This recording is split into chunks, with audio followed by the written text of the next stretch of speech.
Hey now, how you feeling out there, party people? What's going on, everybody? Welcome to the Friday edition of Burn It Down with Kim Brown, the safe space where we set oppression ablaze and know that something better can, must, and will arise from those ashes, y'all. There's a lot of oppression out here to burn the fuck down. And I'm so glad to see you guys very specific, smiling faces up in the place with your matches lit. That's what I'm talking about. Where your kerosene cans at, everybody? Where's that gasoline at? It's time to let it all smolder, y'all, because guess what? We can build something better for us, for everybody, that is definitely going to not operate in the form of keeping people down, right? What a thought. It's an amazing concept. Gang, thank you so much for showing up. I appreciate the flame emojis and the heart emojis in the chat. What's up, David Stillberg? What's up, Anna Hart? A Northern Witch, a Lady 747 is in the building. Tyler's in the building. Big Teal's in the building. Chuck Diesel, of course, is in the building. I appreciate y'all, man. Infinite content. What a guan, brethren. Hey, Alicia. What's up, sis? Thank you all so much for showing up, guys. We have a fantastic show for you today, and don't forget already, if you haven't hit like on the show, hit like, thumbs up, please. And if you're not already a subscriber, please hit that subscribe button and join us here on the Burn It Down with Kim Brown family. Guys, we have a wonderful program for you today. First of all, just women. Everyone who identifies a woman who was assigned female at birth, listen, it's been a rough week for everybody out here. I'm definitely going to get into the Texas abortion ban, which is, absurd and cruel and dehumanizing to women and those who are seeking abortion services.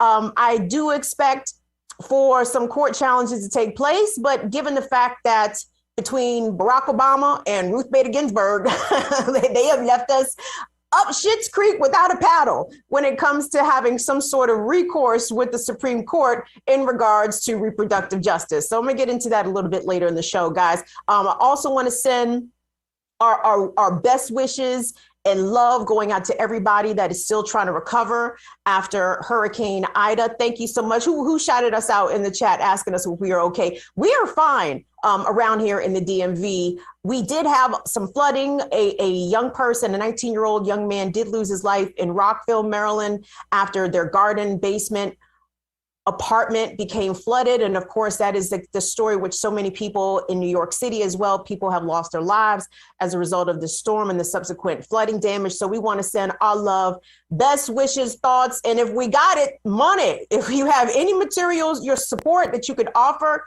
to people who are recovering from Hurricane Ida, all the way from Louisiana, all the way up to New York City, please do that and do your Googles, research the places that you may send your money to. We don't want to send it to less reputable folks, but we have not forgot about our people who are still dealing with the aftermath of this natural climate catastrophe in the form of this hurricane. But guys, we have a really good show for you today because there's a lot of things I want to get into. And one of the stories that I want to lead off with has everything to do with believing women who make accusations of sexual assault, especially women who accuse powerful men, people who are in powerful positions, people who are very connected and have friends in high places.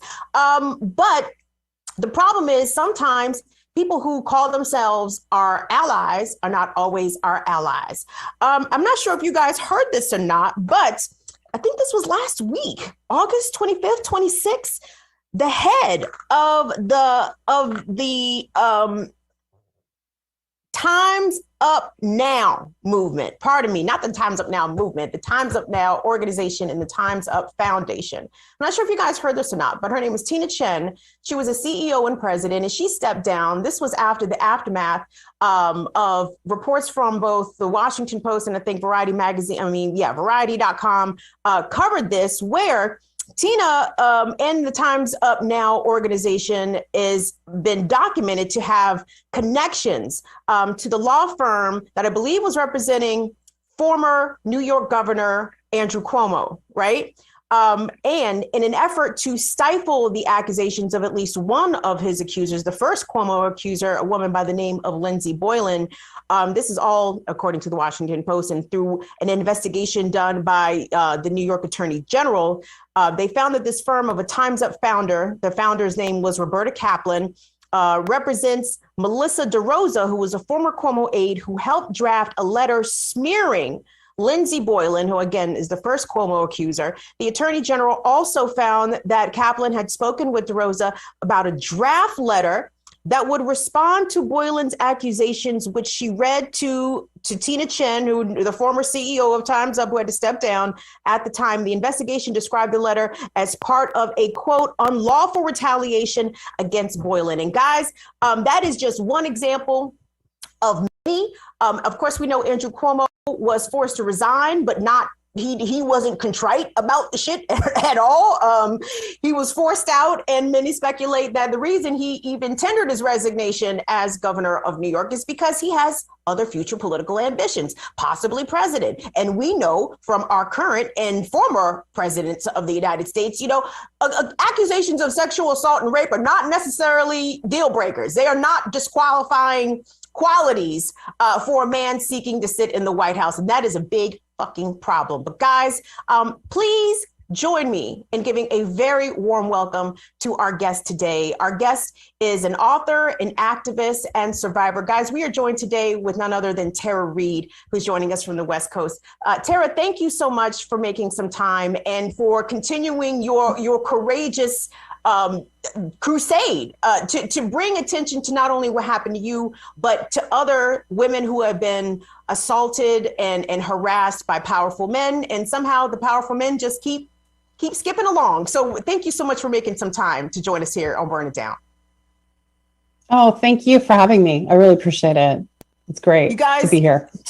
Tara's book is out right now. It's called Left Out: When the Truth Doesn't Fit In. And I think that is such a poignant title to your book, Tara, because, during the 2016 campaign saga between now President Joe Biden and former President Trump, is when I believe is when your accusations first became well known. But it was almost like as soon as they begin to take some traction, it was almost like you were erased again, and your story was erased again. So I applaud you for continuing to speak out and tell us about this individual and how they treated you. But I wanted to begin with the news of the day, with the most recent story about Tina Chen stepping down as CEO and president of Time's Up Now, because Ms. Chen is very politically connected. She was former chief of staff for Michelle Obama. I believe, she has some other very powerful connections, and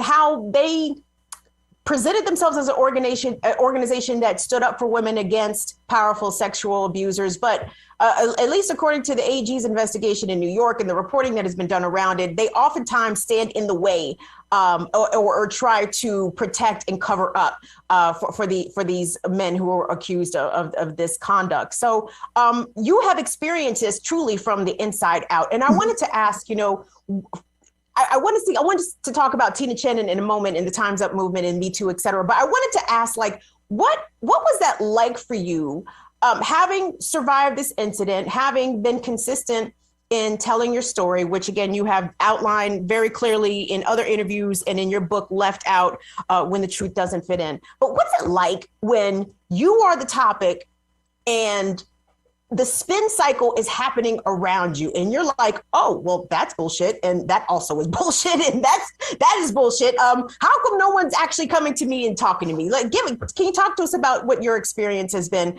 as a survivor who has spoken out? I mean, I'm hoping that by speaking out and continuing to kind of beat that drum of speaking out, that it will help the person behind me, because it was awful for me. I mean, I'm a regular person without a PR team, without a team of lawyers like Joe Biden. Joe Biden spent $2.2 million on his PR campaign with Anita Dunn, who is also the founder of Time's Up, who runs SKD Knickerbocker, the PR firm. So again, you have that tie. And New York Times actually covered, Jodi Kantor covered the Time's Up connection to the Democrats and talked about my history with Joe Biden and how Tina rejected, the head of Time's Up, rejected my story. And that same day went to a Biden fundraiser that night. And, so the corruption was there. When I was coming forward, I didn't know all that. I was simply trying to tell my story in a dignified way. And it was like just an attack. It was like being attacked. Every reporter that called me seemed to be trying to do a gotcha. It wasn't really a quest for the truth, with the exception of Rich McHugh, Katie Halper, Ryan Grimm, Megyn Kelly, who seemed to be, they didn't care about the politics. They just wanted the truth. And, I had a very good experience telling my full history with Biden on the Katie Halper show. She's, obviously trauma informed. She was a good, interviewer. Megyn Kelly did a great job interviewing me. She went at me pretty tough in a sense, and that was good because she was asking the questions that were being leveled by basically even social media trolls and other, media. But the corporate media is so embedded now with the Democratic Party and their interests that they can't even untangle themselves long enough to really look at sexual assault and sexual harassment if a Democrat is accused. And that's wrong. And they're using the Me Too as a mantle of protection while they're enabling predators to get more power. And that's the example with Cuomo. That's the example with Biden. And you've seen it over and over with Clinton as well. What is worse, in your opinion? Is it worse to be ignored or is it worse to be maligned? I think they're equal in different ways, equal measure, right? And in different ways. Being erased is horrible. Like, for instance, the Time's Up reporting's coming out, right? And the New York Times, for the first time, instead of doing like a hit on me, they actually reported out that Time's Up was not okay with the way they approached my case, right? And they showed the corruption. They showed the link between the former White House chief of staff for Michelle Obama, Tina, with the Democratic Party, and then how they dismissed my case, saying that they couldn't help me because the candidate was political. It would put their 501c3 at risk. And then that night went to a fundraiser for that candidate. So, that exposure was great that they did that. But if you notice in the following articles like Variety, AP, my story in Biden is not mentioned. It's omitted. So the erasure continues.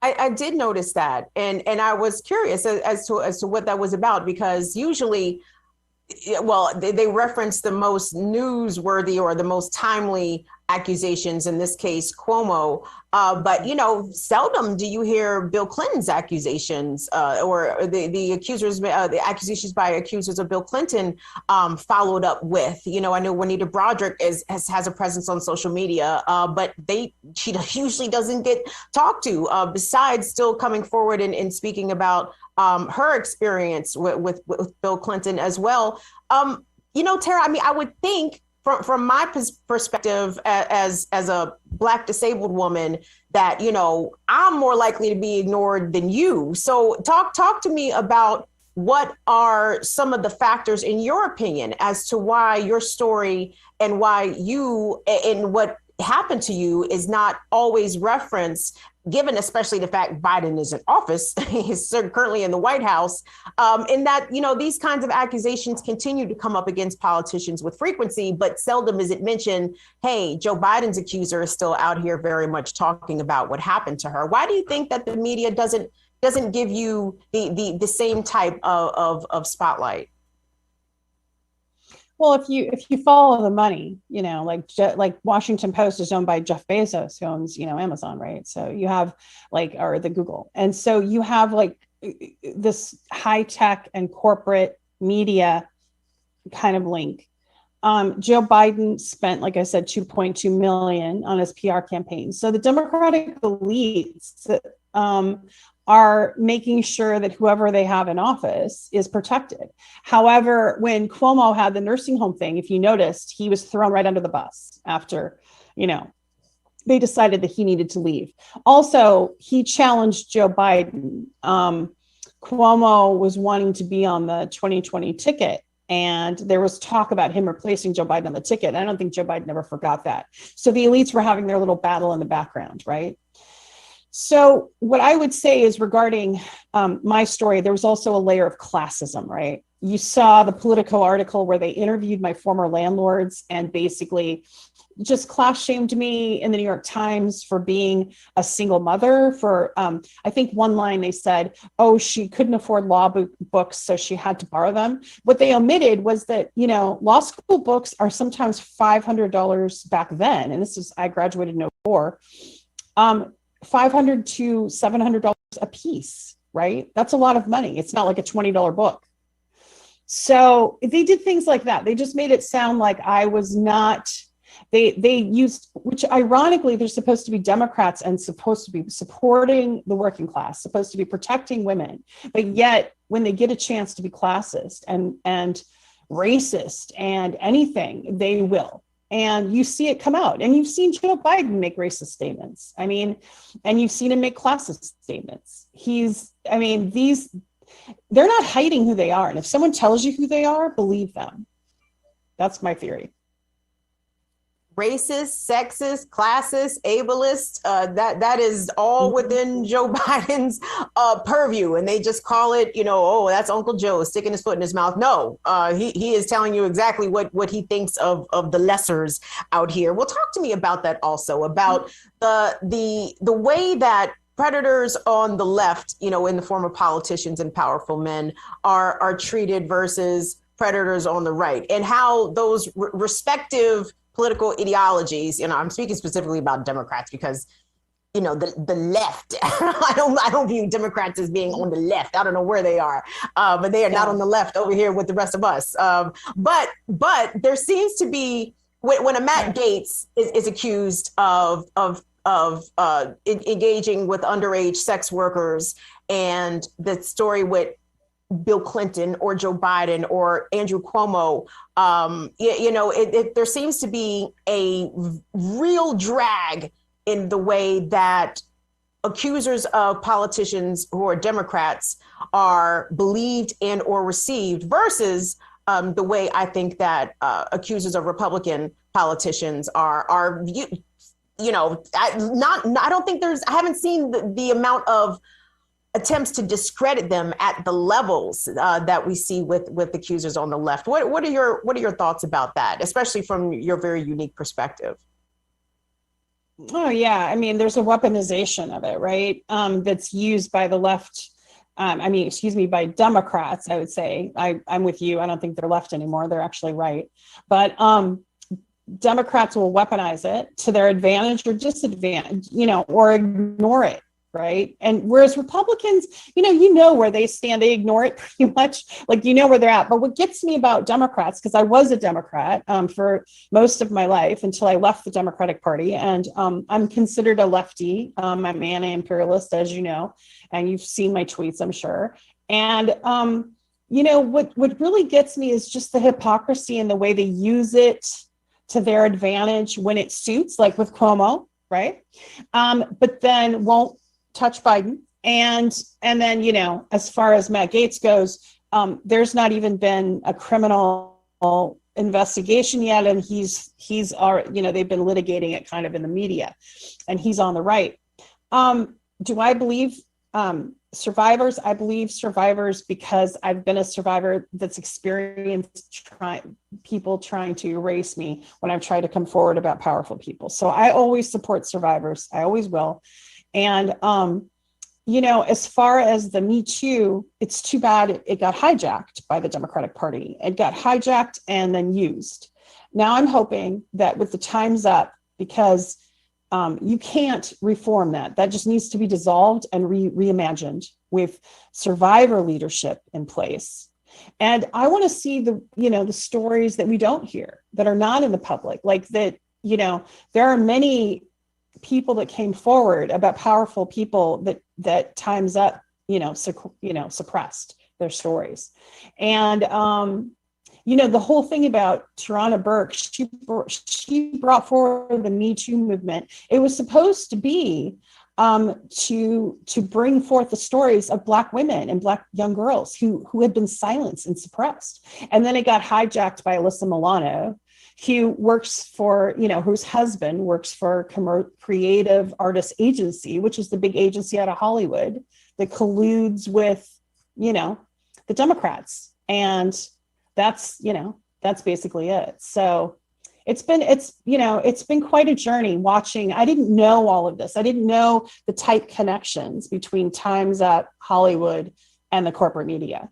And now I do. And watching it play out, it's hurting survivors in general, not just me, but other people that want to come forward. And it's silencing them. And it's also making them scared to come forward. And that shouldn't be. I mean, I can imagine how surreal it must have been for you, and still must be for you, to be connecting those dots still and be like, wow, okay, this is why that happened, or this is why that coverage was given that particular slant from this media outlet because of all this, these incestuous relationships, basically, between the media, between politicians, and between powerful interests, like those who have been funding the Time's Up. I don't know if it's a company or what it is. I can't, because I'm loath to call it the Time's Up movement. Yeah. Right. Because I feel like the entity that, Tita Chin was. Oh, I'm sorry. Go ahead. You're dragging just a little bit. Repeat that one more time. It's a 501c3 nonprofit. So they are actually supposed to be, their mission statement is to help survivors come forward with legal assistance and public relations assistance. And that's what the purpose is, especially if the person is powerful. So. And it definitely seems as though, almost this organization was founded to run interference between accusers and those who are accused of assaulting them, to be a buffer in order to enact some sort of strategy, public relations or otherwise, to protect the person who is being accused. And, it's so interesting to me how convenient it is to say, I believe women, or politically expedient. And then all of a sudden it's politically not expedient when it's one of your faves or when it's a politician you like. And I know a lot of us can remember when Simone Sanders, I believe, was part of Joe Biden's communication team, or in advance to her being on the communication team. And she very famously had all these tweets supporting Christine Blasey Ford, the professor who accused Supreme Court Justice Kavanaugh of sexual assault when they were young. And I saw even a very full-throated endorsement of Christine Blasey Ford's accounting of what happened, or what she says happened between she and Brett Kavanaugh, from Simone Sanders on CNN. This was years ago, but very famously, Simone Sanders went through and deleted all of the tweets about I believe women pertaining to Christine Blasey Ford when your accusations first came out. So, I mean, like I said, as a Black woman, I'm used to being sold out by other Black people, right? But not consistently. But it happens definitely on occasion. CC Simone Sanders. But when you see these phony ass women, these phony feminists, and I'm not calling feminism phony or feminist phony. I'm talking about these phony feminists, who have all the support in the world, all the understanding in the world, so long as their favorite is not being accused. Tell me your thoughts about that, and what does that look like sitting from your position? Well, it feels like to me that Time's Up sold out, for access to power. But they didn't just suppress the stories. They went a step further. They went a step further and discredited survivors to help these powerful men. That's like, there's got to be a special place in hell for that, for people like that. I mean, that's disgusting. The way they went after Lindsay Boylan, the way they went after me. Then they were threatening to go after Charlotte Bennett. And thus far they haven't, thank goodness. And, but they just did a press conference and threatened to go after her credibility. And, that's the kind of thing that doesn't make it safe for survivors to come forward. And that's why we're afraid to come forward about powerful men. So what I think about it is that when you do that, when you're enabling gender violence and you're also perpetuating it. So you're perpetuating the gender violence, the classism, the racism, the systemic, institutionalized movement of all of that. You're doing that, and it's doing harm to a whole generation. So they need to make amends. They need to do more than resign. They need to make public amends instead of public excuses. And there needs to be a forensic accounting of that nonprofit to find out, how did they spend that $25 million? How did they spend their money, and on what survivors? That's what I want to know. I think that's an excellent question. And I hope, with Tina Chin stepping down, that will facilitate some sort of auditing or reconciliation about how money was spent, where it was spent, and who the not founders, but the donors are to Time's Up. Wouldn't shock me if the DNC is on their donor list, especially considering that the work, I suppose, the PR work that Time's Out does for DNC causes de facto. But as we talk about like how Democratic politicians, express all of this support. For example, Biden is appalled by the Texas abortion ban, as are pretty much every Democrat expressing some outrage. But at the same time, they want to protect women's reproductive access, but are enabling rape culture and continue it to allow it to fester and manifest in exactly the way that you said, where people who come out as survivors and make public accusations, especially against powerful people, are discredited, they are smeared, they are intimidated. And this is all by very moneyed and powerful political interests in themselves. Where do those who are survivors of sexual assault, and say if their perpetrator is a famous person, there's not really protection for them. And in the way that Time's Up framed itself to be sort of like this agency of guardian angels for women who have made sexual harassment accusations. What do you think the message is being sent to survivors? And I'm going to say young and old, because there's a lot of women out here who are middle-aged, elderly, who are survivors of rape and sexual trauma, who oftentimes, when they do come forward, are always asked, well, why did you wait so long? Tara, I know you heard that a lot too. What is the message being sent about the level of security and believability that survivors of sexual assault, young and old, have in this era of Me Too and Time's Up, when Me Too, well, let me not say Me Too, but when Time's Up is protecting the predators for all intents and purposes? Yeah, it makes me look at a couple of things. First of all, I came forward at the time in 1993 about the sexual harassment and was basically threatened, and it was silenced, right? So then I came forward in 2019 with the other 7 women, and then told the full history in 2020 on the Katie Halper show, as you know. It was not safe. I finally, when I went forward in January of 2020 to Time's Up, I came to that conclusion after Time's Up, after several months of stringing me along. It didn't help me. And I thought, okay, I just have to do this, and it's not going to be, and it wasn't safe, and it was horrendous. And we can change this. We can change this. Powerful people, just because they have access to money, doesn't allow them to step on the truth. And we shouldn't allow that.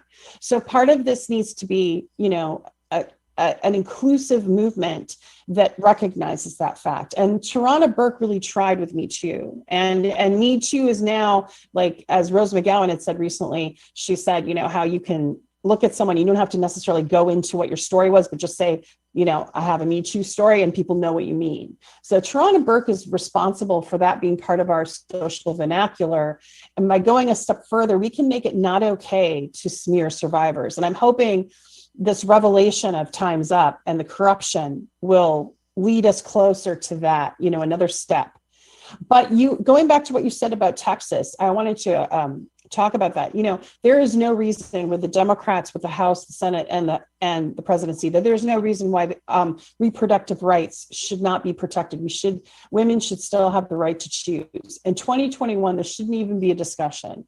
And think about the sexual assault survivors that have to face that choice, right? And they want access to an abortion. Abortions are a healthcare issue. And, what's going to happen is that the rich and elite will always have access to their abortions, somehow doing that. But the people who are economically challenged, who are poor, will not have access. And the other stunning thing that I saw is that they were putting bounties or something on someone who tries to get an abortion. Imagine someone, and I saw a meme where they showed a man can rape his own daughter and collect a $10,000 bounty if she tries to get an abortion now in Texas. It's just mind-numbing, and it's terrifying. And I feel so badly for my daughter's generation. This shouldn't even be a question. And Joe Biden has been waffling, like he says he's pro-choice, which is good. And this is where many things can be true at once. I don't like Joe Biden, but if he's pro-choice, good. That's awesome. But I know he wasn't. He's Catholic, and he waffled on it for years and tried to play to the pro-lifers when he thought it was benefiting him politically. So is he going to be very aggressive about it? Because he has the power. They have the power in the legislature right now to make it, to protect, women's right to choose. Will they? I want to know. So what's behind all the political rhetoric? That's what I want to know. The Democrats are so good at co-opting the language of movements. You mentioned Joe Biden, been a long time waffler on abortion because of his Catholic faith. But he was all he was all in yesterday at the press conference. Mm-hmm. But this similar stuff happens exactly with the I Believe Women movement, with Black Lives Matter. Like, the Democrats study the movements to the extent that they pick up the vocabulary and they make sure that they are using their phrases correctly. But when it comes to policy, by and large, they don't get it right. Abortion is really the only issue I think Democrats really get right. Everything else they get very, very, very, very wrong. Tara, for those who want to check out your book, to give us like a preview about what people can expect in Left Out When the Truth Doesn't Fit In, because like I said, and I mentioned this too off the air, and I'm going to repeat it because I think it's very important. But in the correspondence between your folks and between us, you lay down the boundary that you did not want to be asked about the details of your assault, which I think is great. I think that anyone that would ask you to recount that time and time again is someone that lacks empathy and who is tacky and who probably doesn't understand what it's like to be a sexual assault survivor. So I appreciate you setting that boundary, and everybody else pay attention. But you talk about that incident, but you also talk about other aspects of your life and your life before and after this incident. So what can people expect from your book, Left Out? Well, thank you for bringing that up. And also thank you for mentioning the boundary issue. I've been on live shows where they've wanted me and it's like a 10-minute little interview. And they say, well, we want you to recount from the beginning. Our audience hasn't heard it. And it's some random radio show. And I'm not going to, it's one of the most traumatic events of my life. And it took me a long time to come forward. And then when I did, it was very re-traumatizing how it was treated. Which was a whole separate thing. So my book is a memoir, and it goes over complex trauma, but it also talks about what happened after I came forward. Like the Beth Reinhardt from the Washington Post calling me and shouting at me on the phone.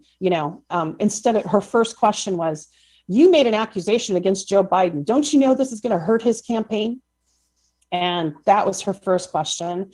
And then she went on to ask me really awful things that by the end of the interview, I was actually in tears in the bathroom because it was so traumatizing. She asked me if he had touched my clitoris and all these other kinds of intimate things, which was just gross. And so what I would say is that I talk about that frankly in the memoir and describe what that was like. And said, we need more trauma-informed reporters. Like Rich McHugh is a trauma-informed reporter, and Lou Godbold, who's a survivor and trauma expert, can talk more about that because she's trained some journalists. But Ronan Farrow is a trauma-informed journalist. Those are examples of people that know how to approach the subject matter and allow the survivor dignity. It doesn't matter if they believe them or not, just allowing them the space and the dignity to tell their story without causing more trauma or more harm, so to speak. So I talk about that in the book, and I talk about, complex trauma. I survived domestic violence. I talked about my childhood a bit. Some of it is good and some of it is hard. And I try to inject some humor in there. I talk about being called a Russian agent and what that was like, because that was one of the first things Joe Biden said. Oh, she's a Russian agent. That's what came from the campaign, Joe Biden's campaign. And that was his defense. So anyone who now disagrees with Democrats is a Russian agent or a Russian asset. And I kind of go into all of that history. And then I also do a chapter about resources and coming forward and ways to move on and heal. And I think that was important to include. Extremely important, Tara. Let me just say, I'm so sorry that you had to experience what you experienced. And, even you sort of surmising your memoir, it just goes to show people, and especially our men friends out there, you need to understand that even if a woman has been sexually assaulted and is a survivor of sexual assault, chances are she's a survivor of more than one sexual assault. She is the survivor of domestic violence. She's the survivor of sexual harassment. She's the survivor of sex discrimination on the job, amongst other things. So I really appreciate you sharing this vulnerable side of you and some of the very sensitive things that have happened to you over the course of your life outside of this incident with President Biden. And your courageousness is not going unnoticed, young Tara. So keep up the fight and keep kicking ass, you guys. We have been joined with author, survivor, and activist Tara Reade. You guys go pick up her book. It is out right now. It is available for you to get it. It's called Left Out: When the Truth Doesn't Fit In. Tara, thank you so much for making some time to join us here today. I really appreciate it. Hopefully we'll get to speak with you again in the future, because unfortunately, this issue is probably not going away anytime soon. And I appreciate you wanted to make things better for people who are coming behind you, who are also dealing with similar instances. So thank you so much again. Oh, thank you. And I want to keep supporting independent podcasts like yours. It's really important. And by the way, just as a note to say goodbye, I have a new podcast coming out. It's called The Politics of Survival, and it'll be coming out in the next 2 weeks. So I'll keep you posted on that. Fantastic. Mm-hmm. Please do. I am interested in listening because, like I said, you've lived this experience firsthand. So you are quite credible and an expert, and I absolutely believe everything that you've said. So thank you again, Tara. Thank you. Thanks so much for having me. Have a good day. Bye. Thank you. Thank you. You too. Have a good weekend. Guys, thank you all so much for tuning in. We are still going to keep it pushing. I want to thank, Tara Reade, guys, straight, no chaser.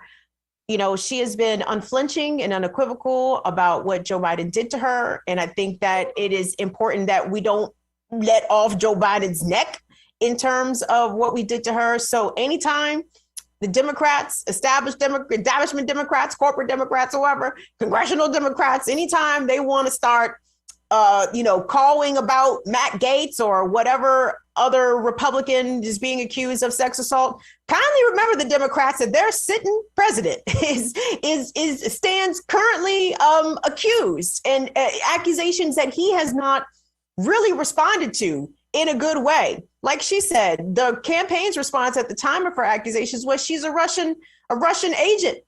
But nigga, did you do it or not?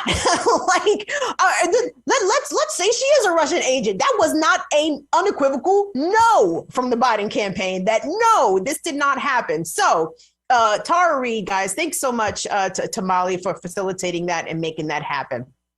What's up, Infinite Content? What did I do? Infinite Content said, okay, Kim, I wanted to hold off on this until the interview ended, but we got to talk about old struggle edges. Candace Owens, no. Infinite Content, we do not.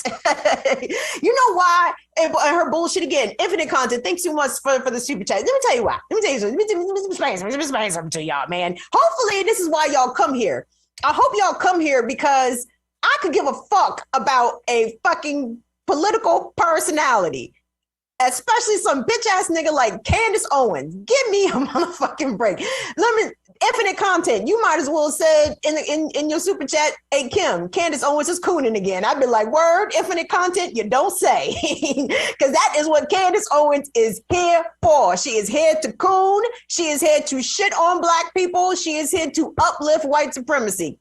Now, did she do something outside of those things? That's news. If she did something outside of cooning, shitting on black people, and upholding white supremacy, then I am interested in what Candace Owens did / said. Aside from that, Candace is cooning again. What's up, Kim Kamashiro? King Kamashiro says, can't help but view anyone who won't accept criticism of Biden as an enemy of progress. Listen, dog, King Kamashiro, you already know what time it is, man. These Democrats scream their face off about Donald Trump for 5 fucking years, okay? Trump was, dog, I seen so much Stormy Daniels coverage over the past 5 years. Make it make sense. But all the shit around Trump was on the news every day. Shit around Biden, you don't even hear about it. You don't even hear about it, right? And that's something actually I meant to ask Tara, and I forgot, about whether or not she has been in touch with any other of Biden's accusers, because y'all, he is not just creepy Joe. He is sex assaulter Joe. Okay, like Joe Biden is a not good man out here in these streets. And don't think just because he's old and cuddly. I mean, even though he ain't cuddly to me, he's still very much, junior Klansman as far as I'm concerned. But How come the people at MSNBC and CNN didn't grill the Biden administration or the Biden campaign, even his administration currently? I really think that questions surrounding Tara Reade's accusation should still be posed to the Biden administration. They should ask that shit right to Jen Psaki face. Toby Swoley, what's up, baby? He says, Sister Kim, always bringing the real light to the folks. Do my best, honey. I'm doing my best, and I appreciate your support, Toby. You are fantastic. Guys, I want us to move along here, and I would be remiss if I didn't at least mention or go deeper into the issue in Texas, because, y'all know how old I am. I'm early 40s, and I say this with relief and not with any sort of iota of moral superiority. I have never had to face the question of, do I need to have an abortion? I'm very lucky and fortunate that way. I keep this a buck with y'all. Now, y'all know I don't tell my business, but I'll give y'all a little business. At my very big age, I have only had one pregnancy, and that pregnancy ended in miscarriage. And before anybody be like, oh, no, goodbye, to see ya, that miscarriage came right on time, shorty, okay? We not going to even cry about the miscarriage. That's another thing. Just don't think that every lost pregnancy is a loss, right? Like some people be like, whew, thank you, Jesus, for that miscarriage, because that miscarriage came right on time, right?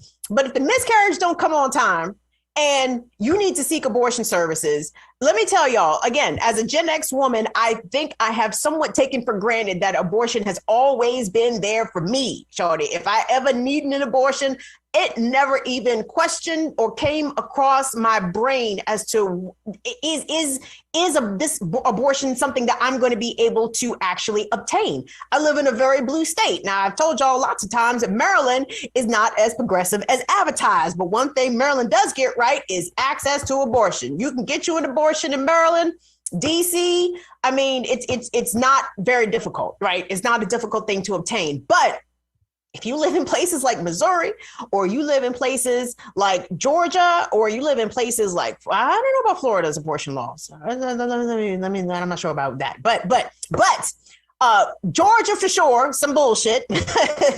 Texas, absolutely some bullshit. Mississippi is going through some bullshit with their abortion restrictions. Y'all, those are very, very tough challenges for a young person who may be dealing with an unwanted pregnancy. Because let's say if you live in the middle of fucking Texas. Well, Texas is fucking huge, right? The next state to get to that may not be as restrictive about abortions is gas money away, it's food away. You know, you feel me? Like it's a journey, a actual physical journey. And don't be a minor, don't be a teenager trying to seek an abortion, right? Because then that comes with a whole nother set of challenges. Either you have to have a parent aware that you're seeking this, which could be traumatic for a child, right? For a daughter, or, you know, someone that's expecting a baby. Like, a lot of people don't want to tell their parents that they got knocked up at a teenage age. So you might want to go take care of this business yourself. But because of these puritanical laws put into place by conservatives, pro-birth conservatives, not pro-life conservatives, because every piece of their policies surrounding women and children, especially those who are poor, indicate that they can give a fuck about the kids. They fuck them kids. That's exactly what conservatives go into their state legislatures every session and say. They enact laws that say, fuck them bitches and fuck them kids. That's exactly that. They might as well print that on a banner and hang that outside of the RNC. Fuck these hoes. Bitches better have babies. Like, that's how the Republicans go, y'all. And hold on. I want us to play. Hold on. Let's cue up that KVUE package just to make sure that we are all clear on the absurdity of the Texas law, because the fact that they are enabling regular citizens to do citizen lawsuits against people who may be trying to facilitate an abortion, not even the abortion provider. The Bama who gave the young woman a ride to the abortion clinic could be sued for 10 stacks. It's crazy. Tunde, it's very quick, y'all. This is like 40 seconds. Just a quick little primer. Is it primer or primer? I know primer you put on your face. The succinct wrap up of a topic. Is that primer or primer? I've probably been saying this shit way wrong. Is primer like the shit you put on your face, Tunde? Well, you probably don't put it on your face, but anyway, under your makeup. You put primer under your makeup. Okay, good. Primer. Excellent. This is a quick little primer on the Texas abortion ban. This story was done maybe a couple of months ago when Greg Abbott, the governor of Texas, initially signed the bill into law. And of course, we know it just went into effect on September 1st. So let's take a look at that, please. This morning, Governor Greg Abbott signed Senate Bill 8, the Texas Heartbeat Act. Starting September 1st, abortions will be banned once a fetal heartbeat is detected. That's typically at 6 weeks gestation, which is before most women even know they're pregnant. The bill does not make exceptions for survivors of rape or incest who become pregnant from the crime, only for medical emergencies. The bill also allows Texans to sue a doctor who performs or has an intent to perform an abortion and recover at least $10,000, unless they are the person who raped or committed incest against the woman who is pregnant. Again, this law is set to go into effect September 1st. Okay. What? So a man cannot sue a woman for the abortion if he is the one that committed the rape or incest against the woman. I'm sorry. Do you have to prove this in court ahead of time? Or you just get sued in civil court and have to figure out whether or not a judge will believe that a person who is suing you committed rape or incest against you.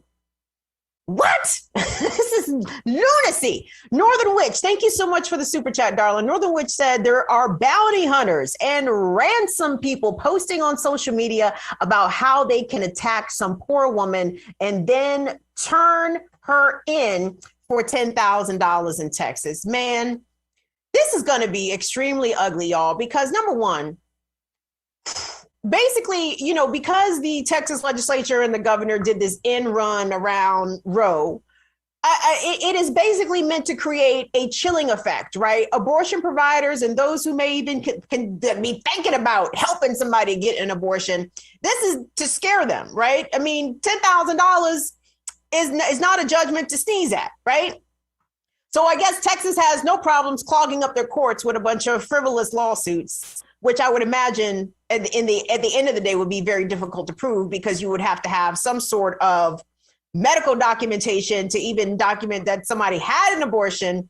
But the abortion providers themselves have been turning people away. Again, as this is a chilling effect. They don't even know exactly how they could be held financially liable for continuing to do abortion. So y'all, this is extremely scary. KevZ247 says, no more Viagra, no more Cialis. Listen, Kevz, you are onto something. And then there's a young, I don't know how young she is, but woman, there's a woman on social media who did a quick video sort of addressing exactly the issue that Kevz in his astute self has raised today. Let's take a look at that, please.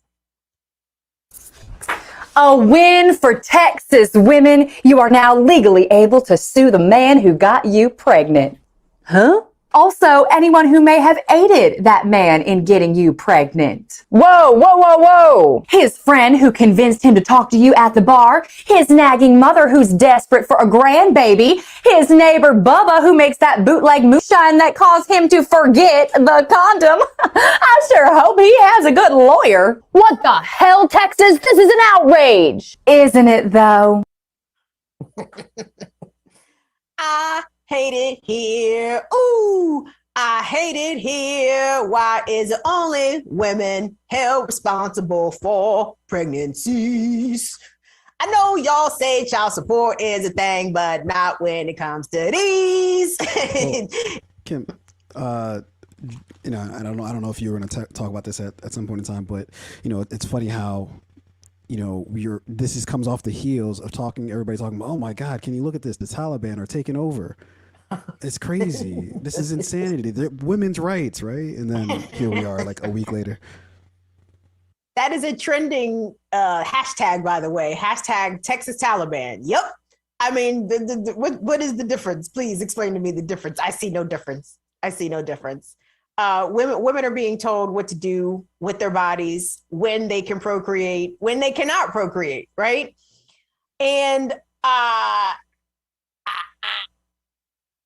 it's just going to have a unburdensome, disproportionate burden on poor women, on Black women, on women of color.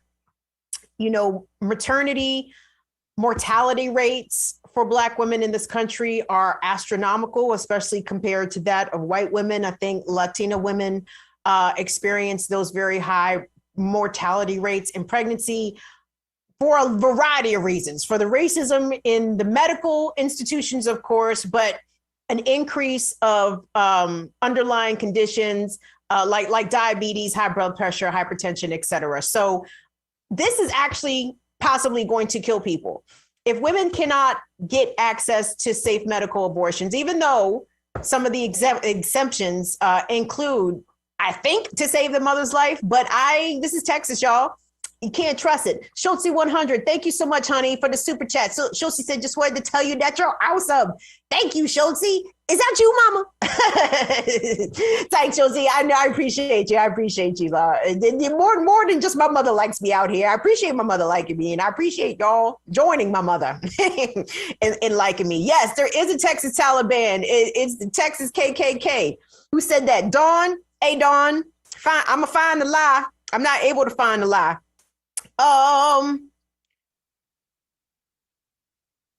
Really? Okay, hold on. Molly is giving me information here, y'all. Molly said, you might want to mention that abortion is not illegal in Texas. It's just a civil penalty. Yes. And doesn't directly target the pregnant person. It just helps it targets those who are trying to help the person get an abortion. Do I have that right, Molly? The abortion provider and other people, maybe even abortion counselors, if I'm reading this correctly. Molly said it's bad, but people in Texas should know that they can't be arrested for doing a self-managed abortion. Is that the pill abortion? A self-managed abortion, y'all. Listen, guys. Forcing parenthood or motherhood, especially on women, is an affront to any rights that you think women may have, right? Who is this? Infinite Content. Thank you, darling. Well, they might get it. The Infinite Content says the difference is that they want a minority white male Christian theocracy as opposed to a Muslim one, Kim. That's it. Well, I know there's Muslims in Texas, but I didn't know the Muslim population was rising such, going down that line. But what kills me, though, I mean, first of all, this is absolutely theocratical, right? This smacks of no separation of church and state, even though Molly's pointing out some very distinct differences or aspects about the law that need to be pointed out. But the whole spirit behind the law is to having a chilling effect on women seeking abortions and for medical providers to offer abortion services. And that's bad. And what's also bad about that is that now that Texas, at least now that the Supreme Court has shown that, this is not the law that they're going to hop in on this and weigh in on, it just opens the door. Like the pending law that's in Mississippi, where I think, for one, they only have one abortion clinic in the entire state of Mississippi. And I think I'm not hazy. Shut up, Toby. I'm sober out here. And I am a little stumbling and fumbling out here. I'm not going to even front. There was some buzzing with the audio. I fixed it. It's good. Oh, okay. No, I had a guest, y'all. I had to have my shit together. I didn't get high too much before the show, but just a little bit, but not my normal. The laws in Mississippi, the laws in Missouri, y'all, there's going to be a whole bunch of other red states that are going to be following suit behind what happened in Texas and trying to use this same sort of fuck all loophole so that they are not outlawing abortion directly, but making it so that providers think twice about offering abortion services because some fucking nuthead might sue you for $10,000. Oh, and what if it's a group of them and they sue you for a fucking $100,000? Then what? You know what I'm saying? Like, it's putting people in a very cautious and heightened state around abortion. So whatever you guys are able to do, okay, baby, I can stop using Latina. I usually say Latinx, but I like Latina though. I like how it sounds. Anyway, please, anything that you can do to help people. If there's abortion doulas in some of these red states, people that help to offer counseling to people who are seeking abortions, for other groups, cool. Planned Parenthood, all right, cool. But they're about to be suing people, right? So all your money's going to go to lawyers' fees. Right now, we need to try to help the women that are actually in a very precarious situation, dealing with an unwanted pregnancy and trying to get access to what is a medical procedure, okay? It just is. And all that fucking life starts at 6 weeks, life starts at conception, or life starts at 6 weeks, or when there's a fetal heartbeat detectable. Listen, let me throw some bullshit on that whole bullshit claim right there. And actually, my bullshit is actually not bullshit. My bullshit is legit. It's the straight no chaser. If that baby is alive, if that fetus is alive at 6 weeks, why don't you pop that motherfucker out and see about putting that six-week-old fetus, see if it'll take the nipple. see if you can get the 6-week-old fetus with a barely audible heartbeat. See if it'll go on the nipple. Oh, it won't take the nipple? Oh, well then it's not really alive now, is it? It's still very much a accumulation of cells that is trying to get organized. But until that joint draws a breath outside of the womb, it is not a baby. Okay. And as long as we are clear on that, it is not a baby. Anyway, Kev Z 24/7. Kev Z must got paid today. Honey, I don't even know what you know what? I can't. Shut up, Kev. I'm not even reading that shit. Y'all can go back in the chat and watch it. See what Kev said. But thank you so much for that, Kev. Guys, we have drawn to the conclusion of our program. But before we sign off, you guys, you have to join me. It's a bit of a bittersweet day for us here at Burn It Down with Kim Brown because we are losing one of our team members. Guys, Geneviève. Ma chère Geneviève, le petit frère, Geneviève. Geneviève is kicking rocks. Geneviève is saying deuces, and she's getting the fuck up out of here. But I wanted to extend our deepest thanks and appreciation and bon chances to Geneviève. And Geneviève actually might be joining us. Is she going to join us today? Guys, Geneviève is leaving us. You said she's not coming? Okay. Oh, is she going to show her face or are we just going to hear her voice?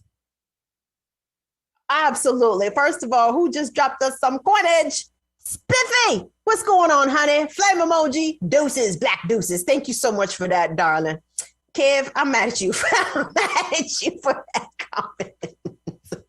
I'm furious at Kevin for that comment. But anyway, guys, Geneviève. Now, let me tell y'all, let me confess, I don't really know too much about Geneviève. Geneviève and I started working together 2020 at the place that does the news that we used to work at together in Baltimore. And I think we only worked together for maybe a month before everything got cut down via COVID. And having worked with Geneviève virtually and remotely for over a year now, she is extremely sharp. She's capable. She has brilliant thoughts. If you guys want to go to that old news place we used to work at, type in why you should give a fuck. You will see the brilliance of Geneviève and Tunde hosting amazing discussions and giving some very powerful, insightful, and funny commentary on a lot of good issues. It's called Why You Should Give a Fuck. Geneviève and Tunde was the young stars of that. But I think we have Geneviève on the line with us. Geneviève? Voila. Can you hear me? Oh my gosh. Like, I actually have not seen your actual face. It's like 2020, literally. Yeah.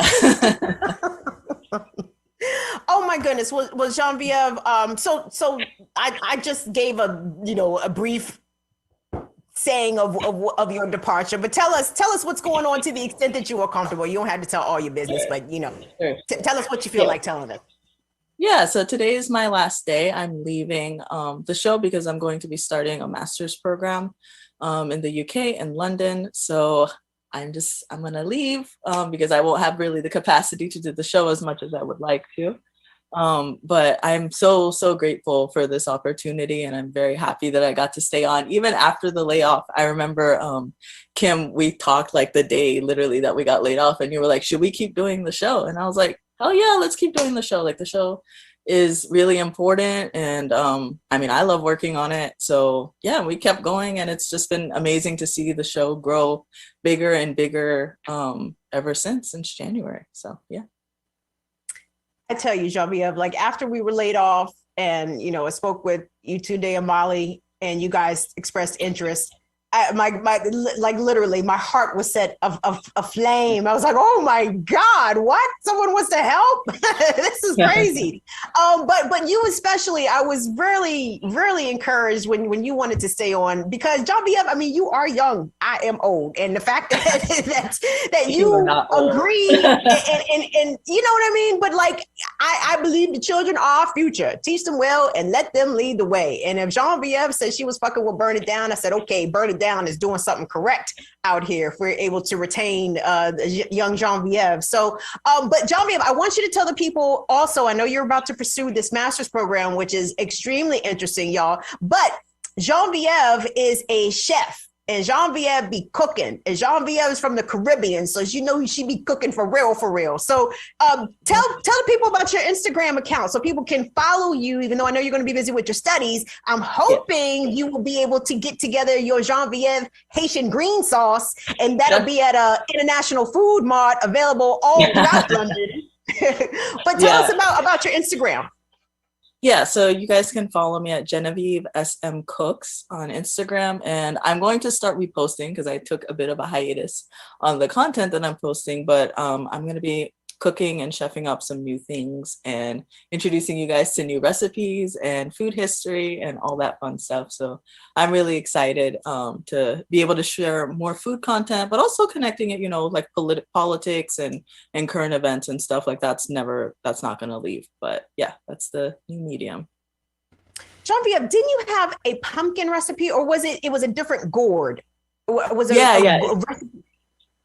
So the I guess like the squash, it's called jumu. Like that's the name in Creole. I think like it's loosely like a winter squash, but it's like it's a mix between squash, pumpkin, and it's like this big.